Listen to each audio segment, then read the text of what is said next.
Барыңыздарга салам, урматтуу өзүм врачман долбоорунун катышуучулары, менин YouTube каналымдагы көрүүчүлөр. Сиздер менен бүгүнкү видеодон көрүшүп турганыма абдан кубанычтамын. Мен Бекчан Турабеков, жалпы практикалык дарыгермин. 500 миңден ашуун адам менин түрдүү чыгарган медициналык маалыматтарымды көрүп, угуп, өздөрүнүн медициналык сабаттуулугун жакшыртып келүүдө. Азыркы учурда ушул кыргыз элибиздин ден соолугун жакшыртуу максатта ар бир жараныбыз өз ден соолугуна өзү жоопкерчилик алсын деп, өзүмө өзүм врачмын аттуу долбоорду негиздеп, азыркы учурда элибиздин сабаттуулугун жакшыртуу менен алектенип жатам. Буга чейин 5400дөн ашуун бейтапты жеке көзөмөлүмдү дарылоо кылып, алардын ийгиликтүү дарылануусун, ийгиликтүү айыгуусун камсыз кылдым. Менин YouTube каналыма катталып, Instagram баракчаларыма катталып, бул видеону башкалар менен бөлүшүп кетиңиздер. Бул видеодо сиздер менен ушул өзүмө өзүм врачмын долбоорунун катышуучулары менен жүргүзүлгөн түз эфирди бөлүшмөкчүмүн. Барыңыздарга ийгилик жана жагымдуу көрүүнү каалайм. Угулуп атабы? Угулуп атат. Менин кызым 12 жашта да. Анан 6 жашында жана ЗПР, анан ЗПРР деп диагноз коюлган. Угулуп атабы? Угулуп атат, ооба. Анан? Ошо дагы деле ошо жакшы кыла албай, улам ар кайсы жака барып лечение кылып Азыр жүрөбүз. канча жаштайсыз? 12 жашта уже. 12 жашка чыгып калды уже. Ооба. 6 жашында эме 3 жаштагы балдарда экен деген да, мындай артта калуусучу. Ананчы азырчы эмне угабы, угуусу, сүйлөөсү кандай?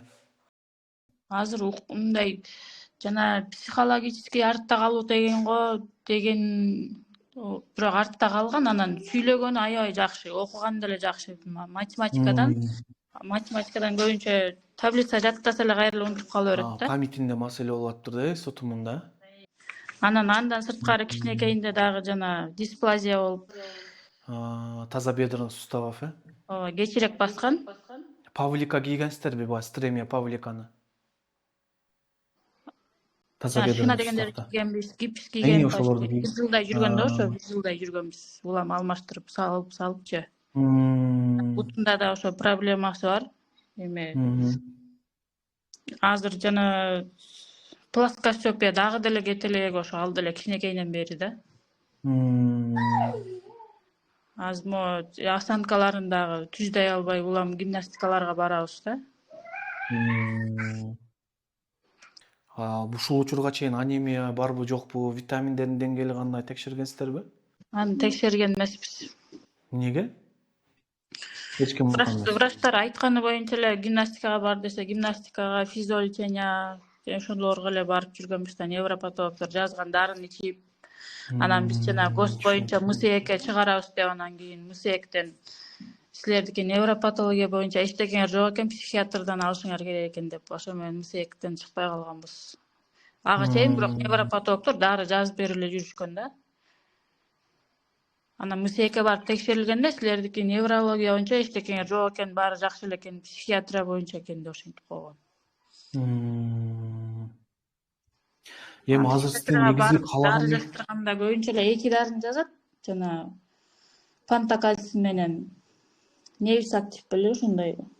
Барган сайын эле ушул экөөнү иче бересиңер, болду, бул мындай айыкпайт. Чоңойгондо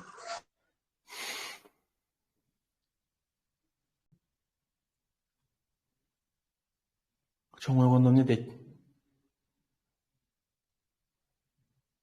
Сиз угулбай калдыңыз чүтө. табы. Угулбай табы. Эми угулуп баштады.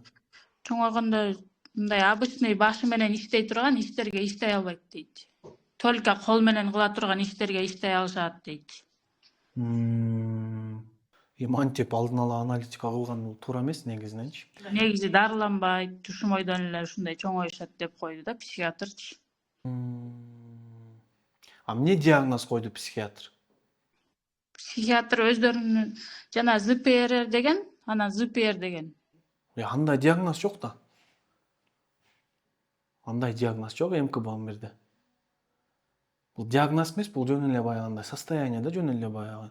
Баланын речи азайып атат. Учетко турган эмеспиз, учетко аяка жат. Түшүнүктүү. Эми азыр сиздин негизги каалаган нерсе эмне болуп атат?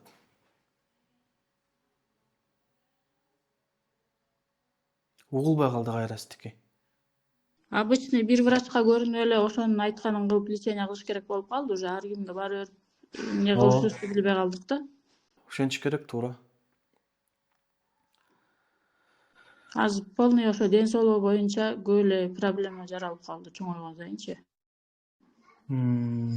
Азыр эми эч качан жанагынтип эми ушул ойдон кала турбайбы деген ойдон алыс болуңуздар.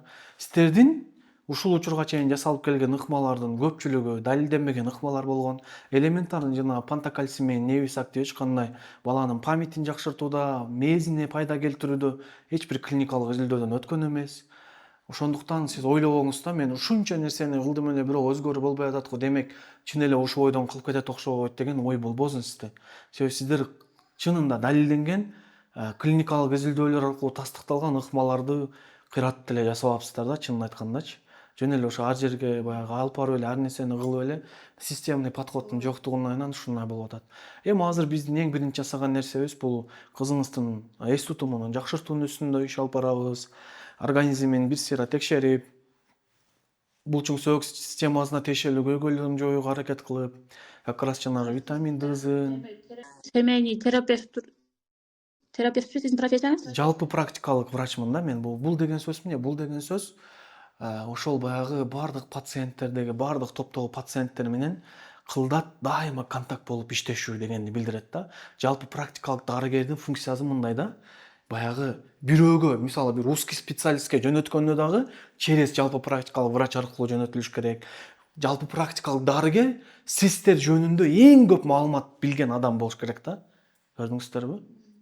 Личный доктор деп коет да. Мына ошол адам сиздер жөнүндө өтө көп маалымат билет. Анан кийин эгер необходимость болсо узкий специалисттерге жөнөтөт, необходимость жок болсо көйгөйлөрдү өзү чечкенге аракет кылат. Анан менин көзөмөлүм сизге эмнеси менен пайдалуу болот? Албетте жанагы элементарный, ключевой болгон железодефицитный анемиясын аныктоо, бар болсо аны дарылоо, организмдеги витамин Д'ны толуктоо, ушул эки нерсени жасоодо өзгөчө чоң пайдасын тийгизет. Ушул жөнөкөй эки нерсени жасоо менен кызыңыздагы бир нече пайызга эмне өзгөрүү болгонун кадимкидей байкайсыз да. 3-6 ай ичиндечи. Кадимкидей өзүңүз сезесиз, мындай болот деп ойлободум эле депчи. Себеби жана сураганымда эч ким буга чейин сиздерди дарылаган эмес анемиядан, эч ким витамин Д'нын жетишсиздигин дарылаган эмес. Ошонун айынан вальгус, мисалы деформация, и так синдром тазобедренных суставов болгондор, дисплазия болгондордо и так кальцийдин сиңүүсүндө, витамин Д'нын сиңүүсүндө көйгөйлөр болот. Алардын баардыгын профилактикалык дозада ичип туруш керек болчу. Тилекке каршы пайдасы жок, каяктагы невис актив прокальцитендерди ичип, ушундай абал болгон да кызыңыздачы. Ошо сизге өзүңүзгө барып негизи мындай көрбөйт экенсиз да, только онлайн эле. Менде только онлайн. Себеби дегенде пациенттер көп биринчиден.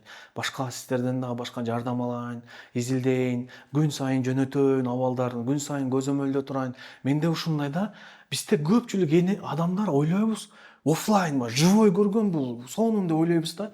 Врач живой көрсө эле тип баягы башын кармап койсо эле же башка кылып койсо эле айыгып кетчүдөй сезимдер боло берет ичибиздечи. А бирок реальный жашоодо андай болбойт да. Анан азыркы заманбап медицинада бардык диагноздор, бардык изилдөөлөр бул анализтерге келип такалат. Анамнезге келип такалат да, эки нерсеге.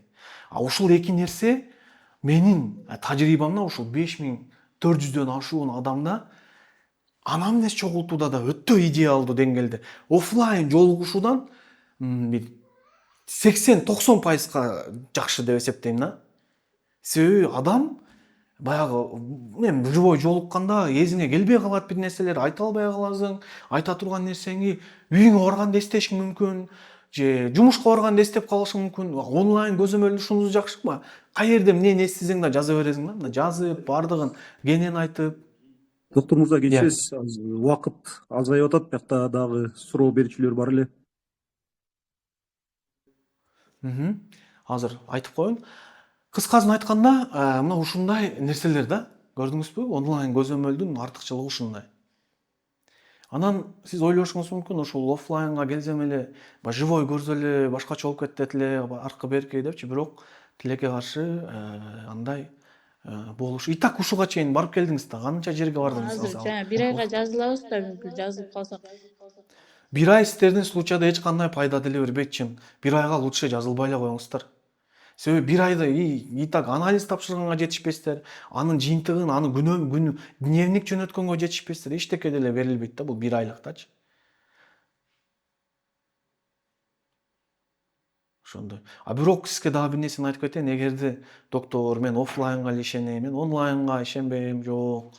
Мага мындай врач өзү көрүп, болсо анда лучше ошо оффлайн эле бир врачты табып, өзүңүздөргө жаккан ошол врач менен иштешкен жакшыраак да. Себеби дегенде баягы кээ биркилерге чынында онлайн консультация жакпашы мүмкүн да.